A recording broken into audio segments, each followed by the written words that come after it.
આપણે રસ્તા પર જતા હોઈએ તો કેસરી કલરની સાયકલ દેખાય એટલે આપણે સમજીએ છીએ કે આ સરકારી સાયકલ છે અને વિદ્યાર્થીઓને અભ્યાસ કરવા માટે આ સાયકલો આપવામાં આવતી હોય છે સરસ્વતી સાધના યોજના અંતર્ગત. પણ આ બધી સાયકલોની કેવી હાલત છે આપણે બધા જોઈએ છીએ કે દર અમુક દિવસે કિસ્સાઓ આપણે સામે આવતા હોય છે કે સાયકલો ધૂળ ખાઈ રહી હોય, ઘાસ ઉગી નીકળ્યું હોય અને પ્લોટમાં કેટલા દિવસોથી એમને પડી હોય.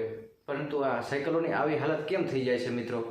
આ ધૂળ ખાવા માટેનું કારણ શું? ઘાસ કેમ ઉગી નીકળે છે? કેમ આ બધી સાયકલો ત્યાં પડી હોય છે? અને કેમ આટલા સરકારના આટલા બધા પૈસા વેડફાઈ જતા હોય છે? એ બધા લોકોના ટેક્સના પૈસા આવી રીતે વેડફાઈ જતા હોય અને આપણે વિકાસના નામે મોટી મોટી વાતો કરીએ છીએ અને શિક્ષણ માટે કેવડા મોટા બજેટો આપણે ફાળવીએ છીએ, પણ એ શિક્ષણ પાછળ આવી રીતે સાયકલો ધૂળ ખાતી હોય તો એ શિક્ષણ માટે આપણે સાચી રીતે વિકાસ કરી શક્યા છીએ ખરા? આ પ્રશ્ન આપણે બધાને થવો જોઈએ. નમસ્કાર મિત્રો, આપની સાથે હું પાર્થ વેલાણી.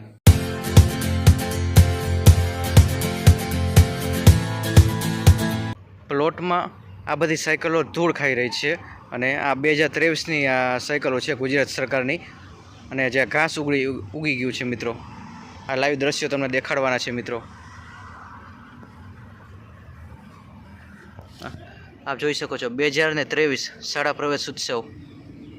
આ સરકારી કેસરી કલરની સાયકલ હોય એટલે આ સરકારી સાયકલ હોય મિત્રો, આપણે બધા જાણીએ છીએ.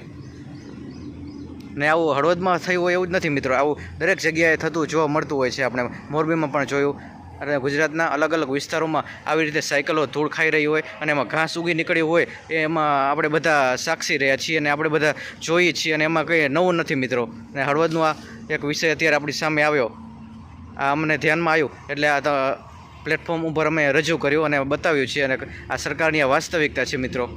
આ આપણું શિક્ષણ વિભાગ, આ શિક્ષણ વિભાગને ઘોર બેદરકારી ના કહેવાય તો બીજું શું કહેવાય મિત્રો? આ કેટલા બધા ઘાસ ઉગી નીકળ્યું છે અને સાયકલો દેખાતી પણ નથી. લગભગ હજારો જેટલી સાયકલો હશે ત્યાં આ સાયકલો જે ધૂળ ખાઈ રહી છે મિત્રો. હળવદના શક્તિનગરની સામે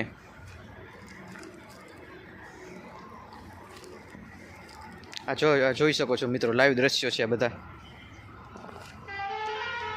આ સરકારની સાયકલોની આવી હાલત છે મિત્રો કે વિદ્યાર્થીઓ માટે આ સાયકલો આપવામાં આવતી હોય છે જેનાથી દીકરીઓ ઘરથી શાળાઓ સુધી સહેલાઈથી પહોંચી શકે.